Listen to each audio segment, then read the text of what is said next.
네, 오늘 다시 교회로 네 번째 시간입니다. 여러분 요즘 어떻게 힘드세요? 방향을 못 잡고 계십니까? 우리가 흔히 이런 얘기를 하게 되면 이제 이런 말들 많이 하죠. 책 속에 답이 있다. 맞아요. 저는 이 말에 100% 공감합니다. 책 속에 정말로 답이 있고 길이 있습니다. 그래서 우리 성도들이라면은 저도 책 한 달에 정말 뭐 못해도 2권, 5권 정도는 저는 읽었으면 좋겠다는 생각됩니다. 물론 그 책이 일반 서적을 포함해서 뭐 신앙 서적도 마찬가지고요. 자신의 직업에 관련된 책도 마찬가지고 독서 없이 어떤 것도 대지 못하고 우물 안의 개구리 될 수밖에 없습니다.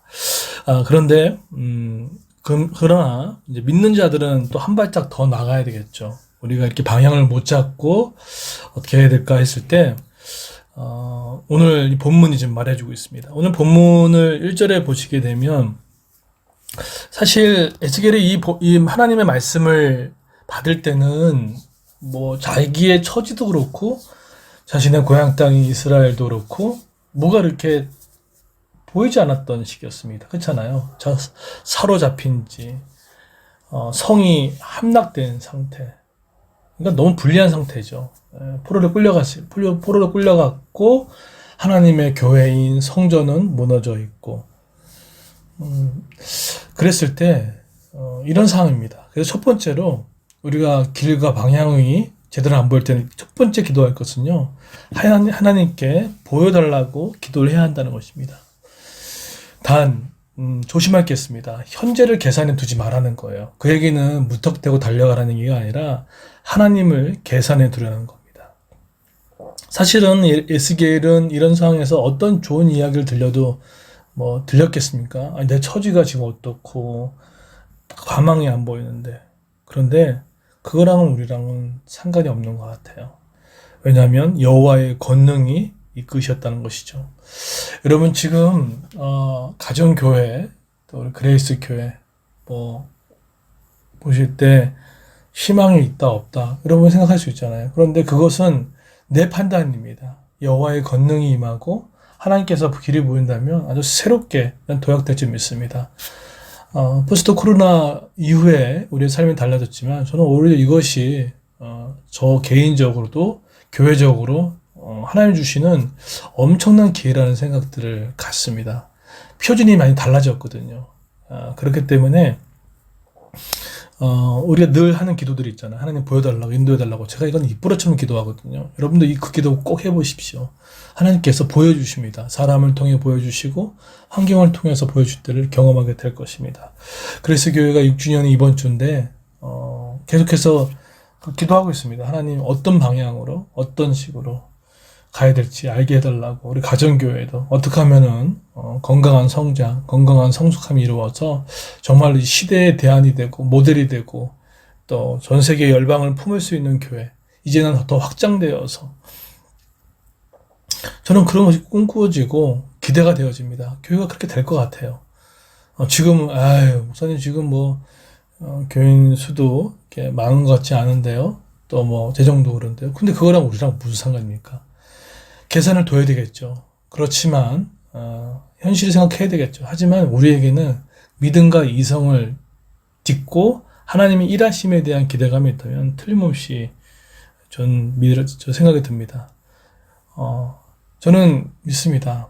선포하는 겁니다. 그래서 교회를 통해서 그래서 교회가 해화동뿐만 아니라 종로회 또 전국의 이 한국교회에게 정말 주목받는 교회로서 또 부흥하는 교회로서 건강한 성장하는 교회로서 우리 교회 모든 걸음과 행동을 쫓아오는 교회로서 저는 그렇게 될 거로 믿습니다. 또 우리 교회 성도들이 세상에 나아가 칭찬과 존경을 받아서 하나님의 영광의 이름을 드러낼 수 있겠고 그리고 여러분이 보는 많은 사람들이 야 너가 믿는 하나님 누구냐라고 볼 수 있는 꿈을 꿉니다.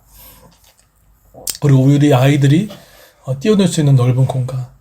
우리가 뭐 가을에도 좀 코로나가 대유행이 한번 있을 거라고 지금 모든 의사들은 입을 모아서 얘기를 하고 있지 않습니까?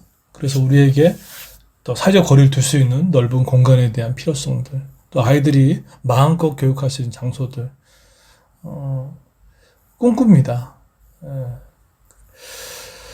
두 번째는 실천할 수 있는 결단력이 중요합니다. 하나님께서 에스겔을 데리고 올라가셨죠. 그러고 나서 그러고 끝나지 않았어요. 4절에 보시면 너는 본 것을 다 이스라엘 족속에게 전할지어다 하더라. 사실은 지금 그 에스겔이 봤던 것은 성전의 회복이거든요. 성전의 회복의 이야기는 하나님과의 관계 회복의 이야기입니다. 이것은 앞으로 신약 시대를 열어주는 것을 암시하는 거고, 또 성령을 통해서 모든 막혔던 것들이 하나가 되는 것들을 볼 수 있습니다. 전해야 되는 거예요.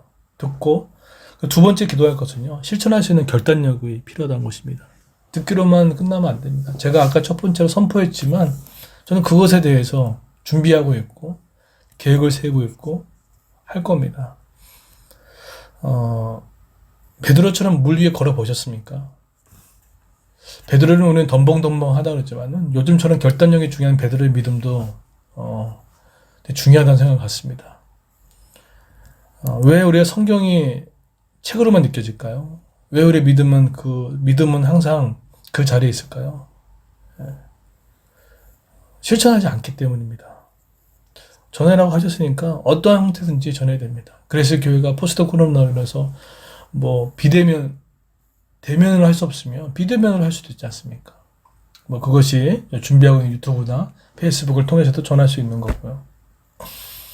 또 여러분이 페이스북, 유튜브를 통해서나 또 암시적으로 직접적으로 말씀을 전하면 암시적으로 전하고, 두 번째로 우리가 사회적 복음을 전할 수 있잖아요. 우리가 지금 2달 넘게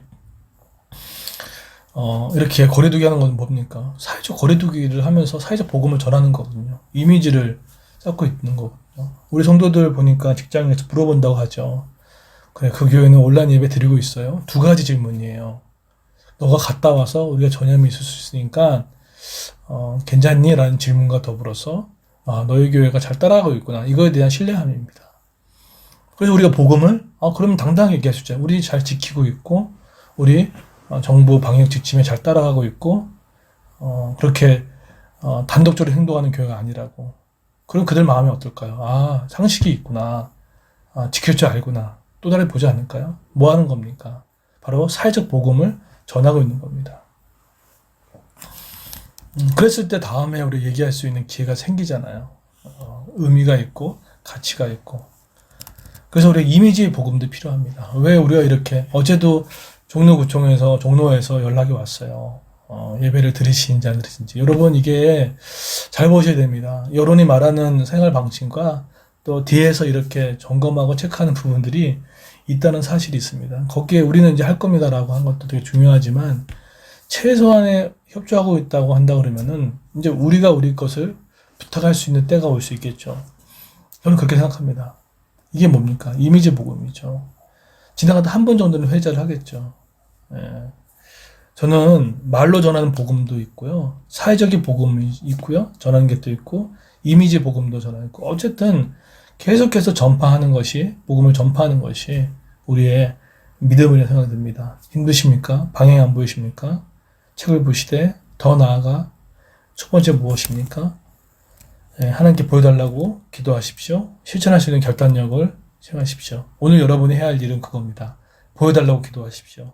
우리 가정교회 모이라면 보여달라고 기도하십시오. 실천할 수 있는 결단력을 해달라고 기도하십시오. 자기가 못하면 그렇게 하고 있는 사람의 말을 따라가십시오. 그리고 순종해 보십시오.